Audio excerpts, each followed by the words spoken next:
The Wilson-Davis Memo is an important document that folks researching the UFO topic should be familiar with. The document is a memorandum that Eric Davis typed up describing his meeting with Admiral Tom Wilson in 22 when he was looking into the possible existence of crash-and-retrieve vehicles. This document is alleged to have leaked from Edgar Mitchell's estate after he passed away in 2016. Admiral Wilson has denied having ever met Eric Davis or provided him with the information in the memo. He does acknowledge having met with Will Miller at the time that meeting is said to have occurred, however. Eric Davis, for his part, has stated publicly on multiple occasions that he will not confirm the authenticity of the memo, citing his security clearance. He has never denied its authenticity. In the meeting with Davis, Admiral Wilson related that in April 1997 he had met with Will Miller, Edgar Mitchell, and Stephen Greer, who had been searching for information on and privately discussing UFOs with government and military officials. Afterward, Wilson and Miller spoke privately. Miller asked about crash retrievals programs, where they might be, and who had access to them. Wilson was intrigued because he had heard about us and foreign government encounters, and he spent the next 45 days talking to people and doing a search.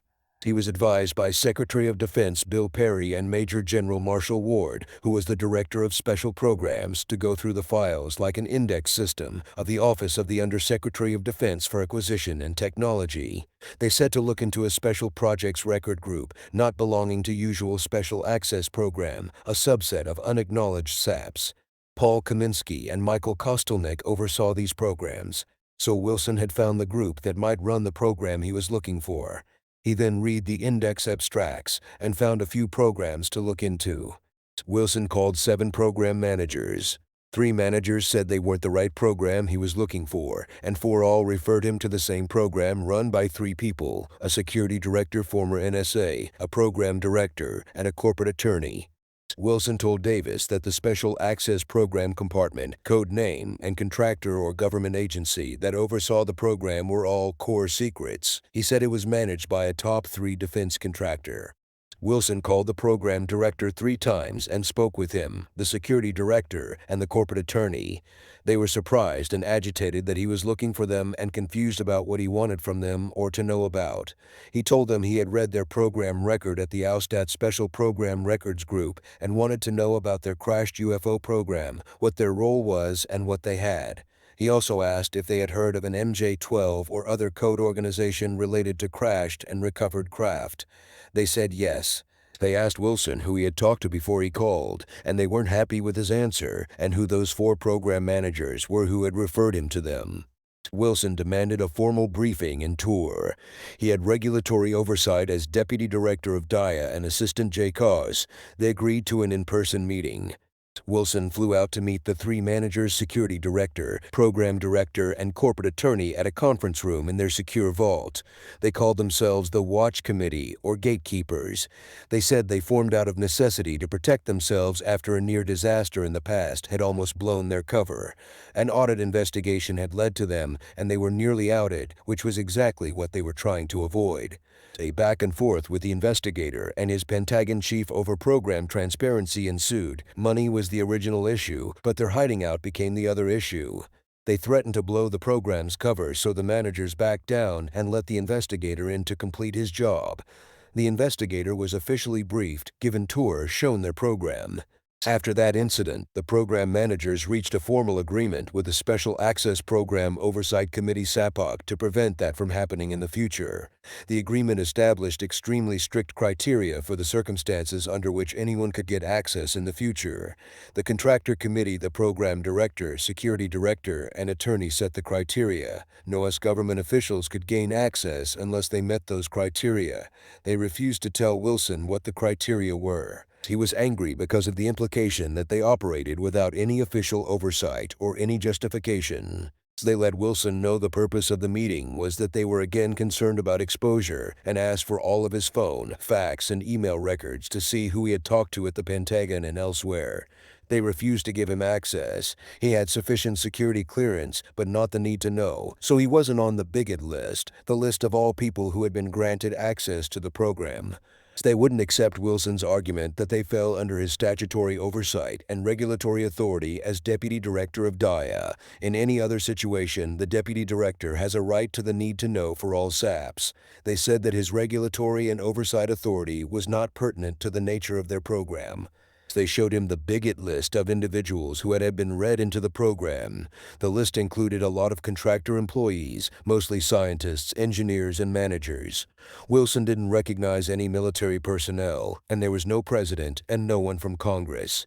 A few were from the Pentagon, a few from Austat, someone from another department, and someone at the NSC. The program managers said they weren't a weapons, intelligence, or special ops program. Wilson asked what they were then. The attorney and security director said it was okay to brief Wilson and to tell him they were a reverse engineering program for something that had been recovered years before. Wilson asked if they were reverse engineering Soviet or Chinese technology, but they said they weren't doing that either. The program manager said they had a craft they believed could fly. Wilson asked if it was from overseas, and they said no, that it could not possibly be. They said they didn't know where it was from, although they had some ideas, but knew it was not of this earth and not made by humans. They were trying to understand and exploit the technology, but the program had been going on for years and years with very slow progress due to lack of collaboration between different people, lack of outside experts, and they were very isolated and had to use their own facilities and only cleared personnel. The bigot list contained about 400-800 individuals who had been given access to the program since its beginning, varying over time with funding and personnel changes. Wilson asked some of the questions he had discussed with Miller, including Roswell craft bodies and autopsies, the Holloman aft landing MJ-12, and the Zamora and Bentwaters cases. They declined to discuss those. Wilson threatened to go to SAPOC to complain and gain access to their program, and they said go ahead and do what you have to do. Wilson was furious because they had defied his ability to be read in with good logical reasoning. Wilson believed Corso was telling the truth about alien hardware in his book The Day After Roswell based on what he had learned in the meeting. Wilson complained to the SAPOC Senior Review Committee. They sustained the contractor's access denial. They told him to drop the matter and let it go because he didn't have purview over their project and it didn't fall under his oversight. Wilson argued with them, and the SRG chief John Deutsch said if he didn't follow their suggestion, he would not be promoted to director of DIA, he would get early retirement, and he would lose 1 or 2 stars. Wilson was livid because his position was specifically to have oversight over those programs. Davis asked about the bigot list again, and Wilson said it contained Austat people and 2 on SAPOC. Paul and Mike had been replaced at Austat, Mike by Brigadier General Gansler. Wilson then said he had talked to Gansler about 6 months after his meeting with the program managers, and he told him what had happened there. Gansler said he had been briefed into the program by someone. Gansler said UFOs are real, but alien abductions are not real. He told Wilson to drop the matter and said he wouldn't discuss it further. Wilson confirmed to Davis that he called Miller in June 1997 to confirm that in his search he had positively identified the existence of an MJ-12 organization overseeing UFO crash retrievals programs. Davis asked Wilson if he talked to Hal Puthoff and Kit Green, but Wilson said he preferred not to talk about it again and risk exposure. Davis said he wouldn't repeat anything he was told, and that he would just use the notes for his own personal research to help ascertain signal and noise in the media and from government sources. Call for congressional testimony. The memo indicates that individuals associated with these programs should be summoned to testify before Congress. This step is suggested as a means to ensure transparency, accountability, and a better understanding of the activities and policies governing these SAPs.